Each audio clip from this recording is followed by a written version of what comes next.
नमस्कार, welcome you all on my channel CDP by Aanchal. आज की क्लास आप लोगों की टीचिंग अप्रोचेस को लेकर है।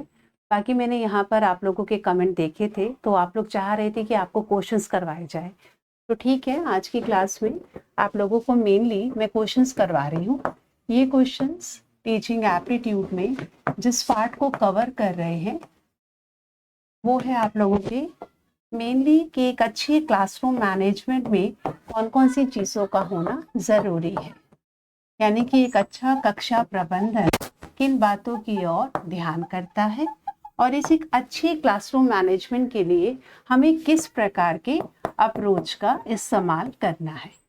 अगर हम अप्रोचेस के बारे में बात करते हैं तो largely there are 3 kinds of approaches, और वो 3 प्रकार के उपागम कौन कौन से हैं। एक कहलाता है जो हमारा ट्रेडिशनल है, ये है आप लोगों का टीचर सेंटर्ड अप्रोच।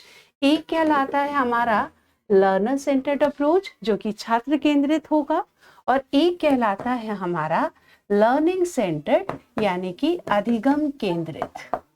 तो वैसे तो मेन यही वाले 3 अप्रोच है आपके, लेकिन इसके अलावा भी आप लोगों को 2 अप्रोच और देखने को मिल सकते हैं। एक कहलाएगा आपका सब्जेक्ट बेस्ड और एक कहलाएगा कॉम्पिटेंसी, बट लार्जली जो है वो हम इन्हीं तीनों के ऊपर बात करते हैं। तो आज की क्लास में इसके ऊपर भी आपको क्वेश्चन मिलेंगे। आपका किस प्रकार का क्लासरूम का सेटिंग अरेंजमेंट होगा, आपका टीचिंग लर्निंग मटेरियल किस प्रकार का होगा, आप अपनी क्लास में स्पेस को किस प्रकार यूटिलाइज करोगे, आप किस किस तरीकों से बच्चों को क्लास में बिठाएंगे।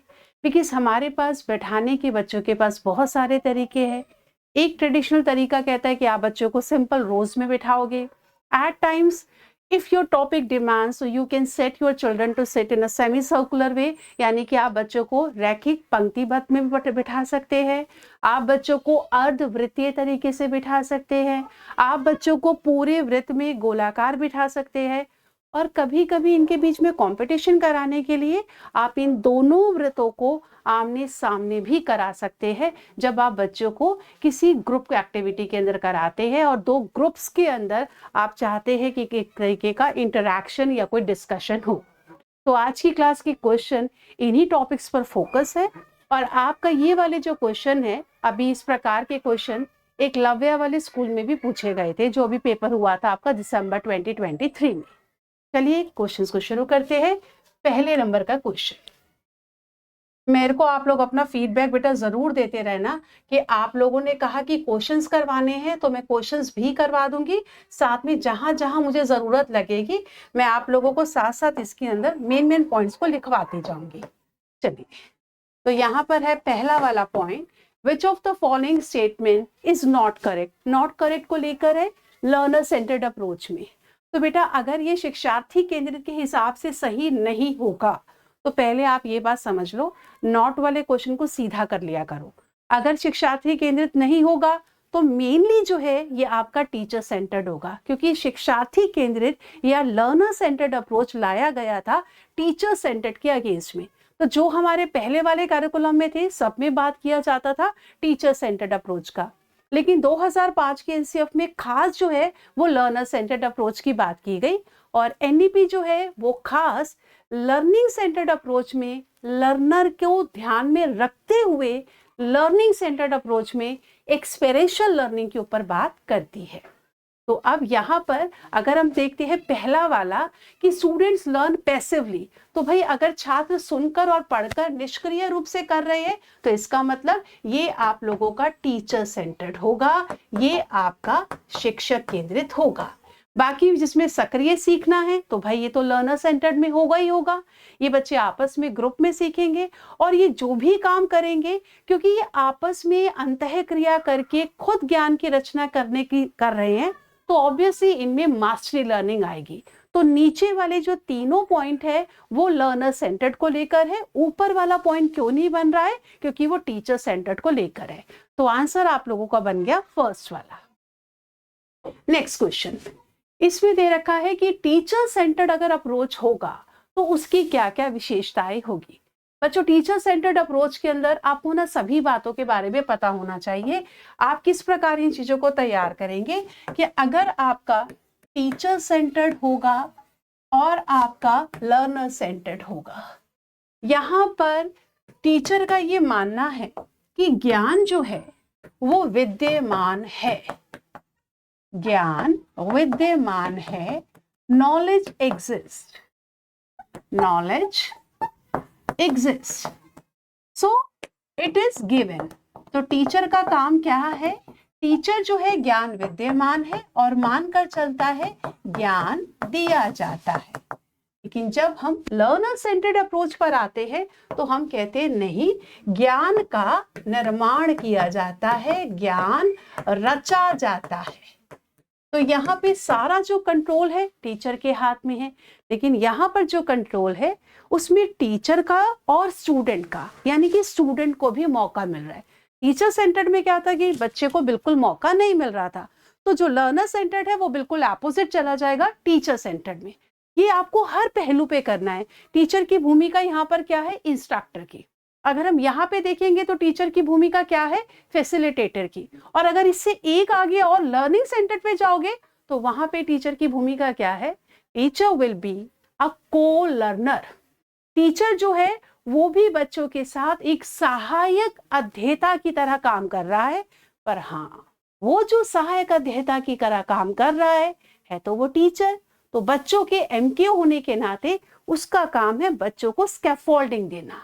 और यहाँ पे जो टीचर काम कर रहा है वो फैसिलिटेटर के तौर के ऊपर बच्चों को डिस्कवर करवाने में हेल्प कर रहा है। लेकिन जब हम लर्निंग सेंटर्ड में जाते हैं, अधिगम केंद्रित में जाते हैं, तो वहां पे टीचर बच्चों को एक तरीके से मोटिवेट करता है, एक कैटलिस्ट की भूमिका निभाता है कि बच्चे खुद ब खुद सीखने के लिए प्रेरित हो जाए। वो वहां पे बच्चों को इस प्रकार से ऐसे एक सिचुएशन को क्रिएट कर देता है क्लासरूम में कि बच्चों को खुद लगे कि मुझे इस चीज के बारे में सीखना है। तो ये तीन मेनली आप लोगों के उपागम है। अब क्वेश्चन के ऊपर चल लेते हैं कि क्वेश्चन हमारा क्या कह रहा था कि टीचर सेंटर्ड के क्या है। पहला जो ज्ञान है शिक्षक से छात्र तक प्रसारित होता है।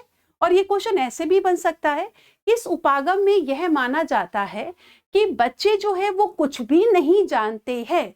तो इस प्रकार का उपागम टीचर सेंटर्ड का है। टीचर को लगता है कि बच्चों को कुछ भी नहीं आता, दे आर जस्ट लाइक ताबुला रासा, और टीचर को ही उन्हें कराना है। तो पहला वाला ठीक है। फोकस आपका यहाँ पे क्या है? प्रोवाइडिंग इंस्ट्रक्शन, यानी कि आप चाहते हैं कि बच्चों के दिमाग में सब कुछ ठूस दिया जाए जो मुझे लगता है कि बच्चों को आना ही आना चाहिए। तो यहाँ पे आपका फोकस लर्निंग पे नहीं, लर्नर पे नहीं, केवल टीचर का फोकस है अपनी टीचिंग पर। तो इसीलिए दोनों ही बातें अपने आप में सही है। तो क्वेश्चन नंबर 2 में दोनों पॉइंट आ जाएंगे सही के तौर पर। उसके बाद आते हैं अगले वाले क्वेश्चन पर। अगला वाला क्वेश्चन कहता है कि आपका सेटिंग अरेंजमेंट, कब आपको बच्चों को पंक्तिबद्ध यानी कि रो वाइज बिठाना है और कब बच्चों को आप सेमी सर्कुलर, और if the situation demands you can make them sit in a circle. तो कहता है कि आपका डेमोन्स्ट्रेशन अगर आप करवा रहे हैं, आप कोई एक्सपेरिमेंट बच्चों को करके दिखा रहे हैं। मान लीजिए आप एक्सपेरिमेंट के तौर के ऊपर एक बहुत बड़े फ्लावर को, जो आप लोगों के बड़े बड़े से फ्लावर होते हैं, मार्च के महीने में आते हैं, प्लाश वगैरह के फूल या गुलहंदी के फूल, आप उन सारे पार्ट्स को दिखाना चाह रहे हैं बच्चों को। तो आपको क्या लगता है आप बच्चों को कैसे बिठाएंगे? हाफ सर्कल में बिठाएंगे या उनको रोज में बिठाएंगे? तो बेटा रोज वगैरह में तो यहाँ नहीं बिठाया जाएगा। आप चाहते हैं कि बच्चों को अच्छे से दिखाई पड़ सके, तो अगर आप सेमी सर्कुलर में करते हैं, आप जो बोल रहे हैं और जो आप दिखा रहे हैं वो काफी हद तक बच्चों को सही से विजिबल भी होगा और आपकी आवाज भी बच्चों तक पहुंचेगी। यही चीज अगर आप लोगों की लीनियर में आ जाएगा, अक्सर यही होता है टीचर का ध्यान आगे वाले बच्चों पे और बैक बेंचर बैठ के अपने बातें कर रहे हैं। तो अगर आपको लगता है आपने डेमोन्स्ट्रेट करना है, कोई एक्टिविटी करवानी है, तो वहां पे बढ़िया क्या होगा, हाँ, और अगर आप पोयम वगैरह भी करवा रहे हैं तो बच्चों को पोयम की पूरी सुर तान जो भी लय है उसको समझना है, तब भी आप लोगों के लिए बढ़िया है कि आप बच्चों को सेमी सर्कुलर बिठाएं। तो यहाँ पर है student sitting in half circle, बिल्कुल सही बात है, रोज में, और टीचर जो है वो बच्चों के आगे यूं खड़ा हो जाए, तो ये गलत हो जाएगा। तो यहाँ पर आपका बन जाएगा ए वाला पार्ट ओनली फर्स्ट, यही स्टेटमेंट आपके लिए सही रहेगा। आगे वाले क्वेश्चन पे बढ़ते हैं। अगर हमारे को क्लास में बच्चों को हेट्रोजीनियस वे में कराना है, वैसे तो बेटा लार्जली जो है माना ये जाता है हम ग्रुपिंग जो है 4 प्रकार से करते हैं। पहला होता है कि हम बच्चों को योग्यता के आधार पे करें, कि समान योग्यता वाले बच्चों को करें, पर हर एक में बहुत सारे फ्लॉज, डिसएडवांटेजेस, बहुत की बहुत सीमाएं हैं, इसीलिए हम इस तरीके को नहीं लगाते हैं। एक तरीका है कि आप बच्चों को रुचि के आधार के ऊपर उनका जो भी सब्जेक्ट एरिया या जिस प्रकार की एक्टिविटी उन्हें करना अच्छा लगता है तो रुचि के आधार पे ग्रुप बना दिया जाए। एक हो सकता है कि बच्चों को जिस हिसाब से वो चाहते कि हमें ना अपने साथियों के साथ करना है, हमें अपनी स्वेच्छा से करना है, मैं चाहती हूँ मेरे ग्रुप में लता आए लेकिन कमला ना आए, तो आप अपना ग्रुप खुद बनाना चाहते हो क्योंकि आपको लगता है कि अगर जो ग्रुप है वो हम खुद बना रहे हैं तो हम ज्यादा अच्छे से चीजों को अच्छे से कर पाएंगे क्योंकि मेरी चॉइस है मेरा पार्टनर। उसके बाद चौथा वाला पार्ट आ जाता है जहां पर हम कहते हैं कि हम एक तरीके से विषमांक लेके चलेंगे, यानी कि वहां पर संयोगी बना के चलेंगे, हेट्रोजीनियस में लेके चलेंगे, डिफरेंट एबिलिटीज के बच्चों को साथ में ग्रुप करके चलेंगे। कहने को तो 4 प्रकार है, पर अगर चारों को हम अच्छे से नापतोल करके देखें किसका क्या फायदा किसका क्या नुकसान, तो बेटर यही है कि हम हमेशा हेट्रोजीनियस करें, क्योंकि उस हेट्रोजीनियस में सबसे अच्छा फायदा ये होता है कि बच्चे जो है ना उनमें ये लेबलिंग नहीं लगती। अगर मैं समान योग्यता वाले बना लूंगी तो मैं कहूंगी एक बिल्कुल ब्राइट लर्नर्स का ग्रुप बनेगा, एक मीडियोकर का जो एवरेज है और एक बच्चे जो थोड़े कमजोर है। तो मैंने वो 3 अलग ग्रुप करा दिए और मैंने कहा कि भाई जो बच्चे बिल्कुल टॉप के हैं उनको मैंने एक्सटेंडेड लर्निंग एक्टिविटी, कोई बढ़िया सा चुनौतीपूर्ण कार्य दे दिया, मीडियोकर वाले बच्चों को उनके लेवल का दे दिया, और जो बच्चे कमजोर है उनको मैं ज्यादा समय दे सकती हूँ। कई सिचुएशंस में बहुत रेयरली ये काम करता है, बट हाँ ये भी ग्रुपिंग का एक तरीका होता है। लेकिन अगर हम सारी चीजों की तुलना करके देखते हैं तो हमें हेट्रोजीनियस बढ़िया लगता है। इसमें एक तो बच्चों की लेबलिंग नहीं हो पाती है और affect only the performance and progress of the brighter student. तो इसमें ऐसा नहीं है कि विषमांगी तरीके से अगर आप कर रहे हैं तो केवल जो ब्राइट वाले बच्चे हैं उन्हीं का ही बढ़िया काम होगा। तो यहाँ पर ये कह रहा है कि आपके लिए हेल्प करेगा प्रिवेंट स्टूडेंट्स फ्रॉम लेबलिंग और affect only the performance and progress of the brighter. नहीं, हेट्रोजीनियस के अंदर सभी अपने अपने लेवल के ऊपर अच्छा कर जाते हैं, क्योंकि कहीं ना कहीं एमक्यू के तौर के ऊपर जो ब्राइट बच्चा है वो कमजोर बच्चे की मदद करता है। तो यहाँ पे नन आपका आंसर बन जाएगा। नहीं, हेल्प प्रिवेंट स्टूडेंट्स ये वाला तो सही है पॉइंट, तो आंसर बन जाएगा आपका बी वाला ओनली 1। ठीक है, तो क्वेश्चन नंबर 4 का आंसर मैंने बोला है बच्चों ओनली 1, क्योंकि इससे बच्चों की लेबलिंग नहीं होगी। नेक्स्ट क्वेश्चन, अगर हम अपनी क्लास में प्रॉब्लम सॉल्विंग तरीके को लगाना चाहते हैं कि हमारे बच्चे खुद से प्रॉब्लम को सॉल्व करना सीखें, वही बात जो ह्यूरिस्टिक का है कि आई विल फाइंड, तो इसके लिए क्या आपका रोल होगा टीचर का। पहले आप एक प्रॉब्लमैटिक सिचुएशन को बच्चों के लिए क्रिएट करोगे। आप चाहते हैं कि बच्चों को एक समस्या से अवगत कराया जाए, क्योंकि जहां पर भी आपका लर्निंग सेंटर्ड होगा वहां पर आप एक माहौल ऐसा बना देते हैं कि बच्चे खुद अभिप्रेरित हो जाए कि हाँ ये तो समस्या है, हमें इस समस्या का समाधान ढूंढना होगा। वो समस्या किसी भी चीज को लेकर हो सकती है। मे भी हो सकता है कि आप लोगों को लाइब्रेरी के अंदर जाने का मौका नहीं मिल पाता है, उस समय बाकी क्लासेस बाकी ने ऑक्यूपाई किया होता है, तो आप चाहते हैं कि आपके क्लासरूम में ही एक लाइब्रेरी का सिस्टम बन जाए। तो आप पहले बच्चों को एक सेंसिटाइजेशन लेना चाहते हैं कि बच्चे उस स्थिति के प्रति संवेदनशील हो गए। Once you have really sensitised to the problem, half the battle is won, आधी लड़ाई तो आप वहीं जीत गए। तो first you create the problematic situation, फिर क्रिएट फियर फ्री एटमॉस्फेयर, ताकि हर बच्चा अपना सुझाव देने के लिए बिल्कुल फ्री फील करे। ये नहीं कि अगर मैंने कुछ बोला टीचर डंडा लेके आ जाएगी। तीसरा, आप बच्चों को हेल्प करते हैं कि बेटा आप सीधा सीधा देखिए कि इसके अंदर प्रॉब्लम आ क्या रही है, क्योंकि प्रॉब्लम सॉल्विंग में ये भी तो बड़ी मुश्किल है कि हमें यही नहीं पता चलता कि हमारी प्रॉब्लम है क्या। अगर मेरे को लाइब्रेरी का ऐसा लग रहा है तो मेरी प्रॉब्लम क्या है कि मुझे लाइब्रेरी बच्चों को ले जाने का मौका नहीं मिल पाता, क्योंकि प्राइमरी के बच्चों के लिए लाइब्रेरी इतनी इंपॉर्टेंट नहीं मानी जाती, तो ज्यादातर लाइब्रेरी जो है वो बड़े बच्चों के साथ लगी रहती है, यानी कि लाइब्रेरी में ज्यादा समय बड़े बच्चों को मिलता है, और जब ये एग्जाम का टाइम आता है तब तो ये सिचुएशन और ऐसी होती है कि बड़े बच्चे अपने नोट्स बनाने हैं, उनको किताबें चाहिए, वही वहां पे रहते हैं। तो पहले हमें ये देखना है कि हमें लाइब्रेरी का एक्सेस नहीं मिल पा रहा मेरे प्राइमरी के बच्चों को, या कुछ और तरीका है, या कुछ और प्रॉब्लम है। तो प्रॉब्लम का क्लियरली डिफाइन होना जरूरी है। टीचर यहाँ पे बच्चों को हेल्प कर सकती है। ठीक है, तो यहाँ पर तीनों ही बातें अपने आप में सही है। उसके बाद क्वेश्चन नंबर 6 में फिर दोबारा आ गया है सेटिंग अरेंजमेंट को लेकर। अगर हम देखते हैं कि अगर हमारे को सही प्रकार से बच्चों के बैठने की व्यवस्था को बनाना है तो मुझे कौन कौन सी बातों को ध्यान में रखना है कि भाई जो बच्चे मेरे CWSN के हैं, यानी कि चिल्ड्रन विद स्पेशल नीड वाले बच्चे हैं, यानी कि कहीं ना कहीं CWD चाइल्ड विद डिसेबिलिटी का केस है, तो इस प्रकार के बच्चों को मैं दरवाजे के पास बिठाऊं। दूसरा, जब ये बच्चे काम कर रहे हैं तो इनको दिखाई सही से पढ़ना चाहिए, बोर्ड का सही से दिखाई पड़े। तीसरा है कि इन बच्चों को काम करने के लिए मुझे ना ये मेक श्योर करना होगा कि ना क्लास में धक्का मुक्की या ऐसा माहौल ना हो कि बच्चे को हिलने डुलने का मौका नहीं मिल रहा, क्योंकि जब आप एक्टिविटी कराते हैं ना तो बच्चों को स्पेस आपको देना पड़ता है, क्योंकि उनको बार बार एक दूसरे से सामान या यहाँ से जाना यूं करना जरूरी है, वरना वही होगा आपस में कॉन्फ्लिक्ट बच्चों के होंगे, सामान गिरेंगे। वो आप देखते होंगे जब भी CC का पीरियड होता है ना, को करिकुलर एक्टिविटीज का, तो क्लास में केओस हो जाती है। और वो केओस का कारण ही ये है कि क्लासरूम में स्पेस मैनेजमेंट, आपने स्थान का प्रबंधन कक्षा कक्ष में सही रूप में नहीं किया है।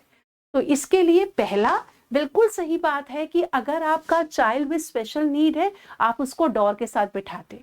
मान लीजिए फिजिकली चैलेंज है, अब अगर उसको बाहर निकलना है, आपने उसको बिल्कुल कोने में बिठा रखा है, अब उस बेचारे बच्चे को बाहर निकलना है, पहले तो पूरी क्लास हिलेगी या पूरी वो रो हिलेगी, वो हिलेगी तो पीछे वाले भी हिल जाएंगे। तो इस प्रकार यू मेक श्योर कि अगर इस बच्चे का इस प्रकार का कोई चैलेंज केस है, I must make him sit near the door so that open space, और उसको अगर बाहर आना जाना है तो that must be accessible to the affected child, उस बच्चे के लिए चीजें आसान हो जाए। दूसरी बात के अंदर लिखा गया है कि आप बच्चे को, जब भी वो बच्चा राइटिंग वर्क कर रहा है तो उसको बोर्ड जो है दिखाई पड़ना चाहिए, कोई रिफ्लेक्शन वगैरह लाइट का ऐसा ना पड़े। और जिन बच्चों को आपको लगता है जेन्युइनली कोई प्रॉब्लम है, you make them sit in the front row. उसके बाद है जब बच्चे परफॉर्मिंग आर्ट के अंदर है, यानी कि जब उनका आर्ट एजुकेशन का या CCA का पीरियड लगा हुआ है, एक्टिविटी पीरियड लगा है, तो आप वहां पर बच्चों को स्पेस दो। और हो सकता है आप बच्चों को इस प्रकार ग्रुप बना देते हैं और इन ग्रुप्स के बीच में स्पेसिंग कर देते हैं ताकि ये बच्चे आराम से काम कर सके। और साथ ही साथ जब आप बच्चों का ग्रुप बनाते हैं, आपको देखना है कि आपके ग्रुप बहुत ज्यादा बड़े बड़े भी ना हो। अगर आपका डिस्कशन ग्रुप है, आप 3 से 4 का करवा लीजिए। अगर इस प्रकार की ग्रुपिंग आप करवा रहे हैं तो 4 से 6 बच्चों तक का आप ग्रुप करवा सकते हैं। तो तीनों ही बातें अपने आप में पूरी तरह सही है। क्वेश्चन 7, जब टीचर क्लास के अंदर बच्चों को हाफ सर्कल में बिठा रहा है तो आपको क्या लगता है कि हाफ सर्कल में बच्चों को बिठाना कौन कौन से प्रयोज्य आपके सर्व करता है, या कौन कौन सी स्थितियों में बच्चों को अर्धवृत्तीय स्थिति में बिठाना सही साबित होगा?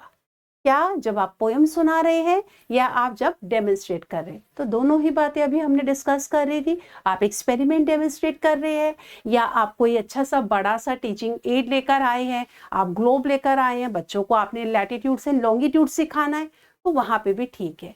तो यहां पर आंसर आपका बनेगा बोथ, दोनों ही बातें सेमी सर्कुलर अरेंजमेंट के लिए सही है। बढ़ते हैं अगले क्वेश्चन 8 पर।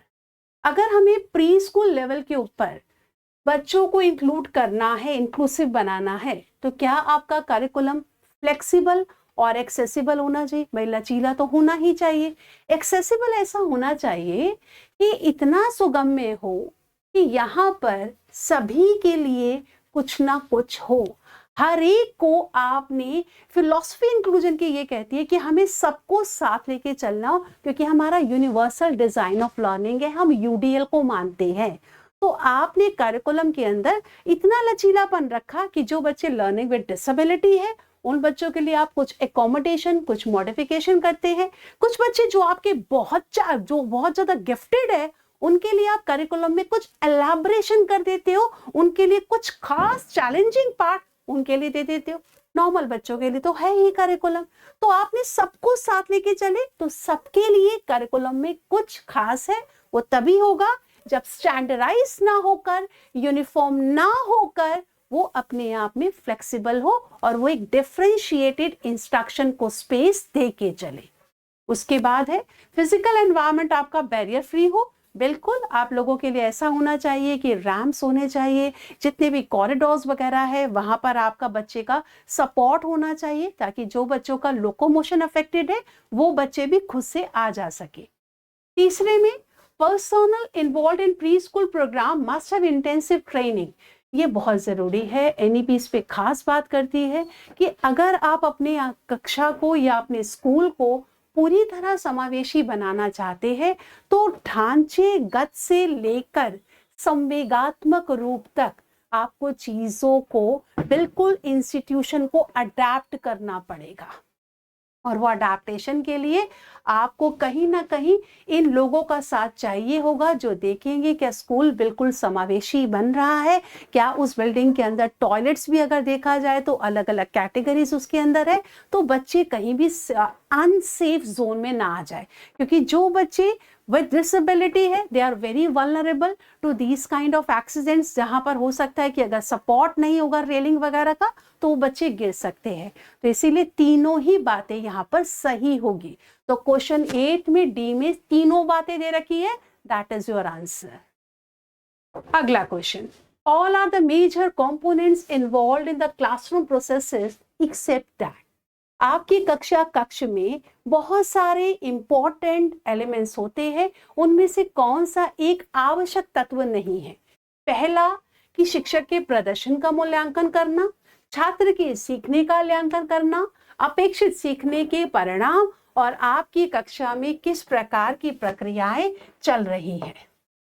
कक्षा में किस प्रकार की प्रक्रियाएं चल रही हैं। तो बेटा यहाँ पर पहला वाला, भाई हमें शिक्षक के प्रदर्शन का मूल्यांकन नहीं करना, हमारे को तो लर्नर का देखना है कि उससे जो हमने अपेक्षित करा था, उसके जो ELO थे, एक्सपेक्टेड लर्निंग आउटकम थे, क्या वो अचीव हुए हैं, उसको करना होगा। उनका असेसमेंट करना होगा, वो फॉर्मेटिव में हम ज्यादा अच्छा कर पाएंगे ताकि डायग्नोस भी करे कमियां कहाँ हैं और रेमेडियल के तौर के ऊपर उसमें सुधार भी कर पाए। और क्लासरूम ट्रांजैक्शन आपके किस प्रकार चल रहे हैं, यानी कि आप बच्चों को बोलने का मौका देते हैं, बच्चे आपस में एक दूसरे के साथ इंटरैक्ट कर पाते हैं, तो वो सब इम्पॉर्टेंट है। तो टीचर का परफॉर्मेंस या टीचर किस लेवल के ऊपर हम उसको परफॉर्मेंस को इवैल्यूएट करें, वो हमारा क्लासरूम के अंदर नहीं आएगा। वो तो आप क्लासरूम के बाद देख रहे होते हो कि भैया बच्चों का जो अगर लर्निंग बढ़िया हो रही है, इसका मतलब टीचर बढ़िया पढ़ा रहा है। तो टीचर का इवैल्यूएशन खुद ब खुद हो गया if students are learning with great pace, तो अपने आप टीचर का परफॉर्मेंस समझ में आ जाएगा। नेक्स्ट 10th वाला है कि आपको क्या लगता है कौन सी वो स्कूल की एक्टिविटीज है जिसमें जो शिक्षा का हम एक पोटेंशियल देखना चाहते हैं कि बच्चों में क्या अपेक्षित व्यवहारात्मक परिवर्तन आएंगे, तो वो पोटेंशियल आपको कब दिखाई पड़ता है। पहला, जब आप बच्चों को, मान लीजिए अगर आप सोशल एंड पॉलिटिकल लाइफ में बच्चों को थोड़ा सिविक ट्रेनिंग वगैरह देना चाहते हैं, तो क्या आजकल स्कूल्स में आपने देखा होगा सेल्फ गवर्नमेंट, यानी कि स्कूल्स में भी हम कुछ इस प्रकार का करते हैं कि हम भी अपने स्कूल के अंदर मैनेजमेंट में एक लॉ एंड ऑर्डर को करने के लिए एक सेल्फ गवर्नमेंट स्कूल के अंदर भी होनी चाहिए। तो प्रैक्टिकल लेसन्स उसमें दिया जाए जहां बच्चे खुद अपनी सेल्फ गवर्नमेंट बनाए। और आपने देखा होगा मॉर्निंग असेंबली में इस प्रकार की चीजें करवाई जाती है। स्कूल मैगजीन जो है वो बच्चों को लिखने की कला सिखाए, possibly and in a very effective way. थोड़ा सा ना अगर जो बच्चे इंग्लिश में देखेंगे उनको लगेगा पॉइंट 1 बिल्कुल सही है, पॉइंट 2 में लिखा है पॉसिबली। तो बेटा एक ध्यान दे रखना कि जब भी हम गूगल डॉक पर आते हैं ना, कई बार हमें एग्जैक्ट हिंदी का इक्वलेंट इंग्लिश वर्ड और यही बात इंग्लिश का एग्जैक्ट इक्वलेंट हिंदी वर्ड नहीं मिल पाता। जब भी ऐसा डाउट है, you make sure you see the question, you read the question in both the languages. तो नीचे लिखा हुआ है फोर्सफुल का मतलब सशक्त करना है, उसको आप कोयर्स नहीं कर रहे हैं कि नहीं आपको तो लिखना ही पड़ेगा, यहाँ पे फोर्सफुल का मतलब है that you want your student to excel, वो अच्छा करे, उसके करने में प्रभाव हो। तो दोनों बातें अपने आप में सही है। अभी तो मुझे फीडबैक नहीं मिल पाएगा, वो तो आप कमेंट सेक्शन में ही देंगे। तो ये आप लोगों का दोनों पॉइंट सही है। बेटा मेरे पास ऐसे बहुत सारे और क्वेश्चन है कराने के लिए। मैंने ये क्लास सिर्फ इसलिए करी है आज की कि आप लोग मेरे को ये बता देंगे कि आप जो चाहते हैं कि क्या आपको कंटेंट करवाना है या आप लोग चाहते हैं कि मैं आपको रेलेवेंट क्वेश्चंस करवाती चलूं, और उसी क्वेश्चंस में जब मैं आपको चार जो भी आपके ऑप्शन है उनको एक्सप्लेन करते हुए बीच में अपने इनपुट देती चलूं। If this is comfortable to you, do write it in the comment section so that I get to know कि मैं इसमें अब क्या क्या बदलाव कर सकती हूँ। So all your suggestions are welcome. Good night.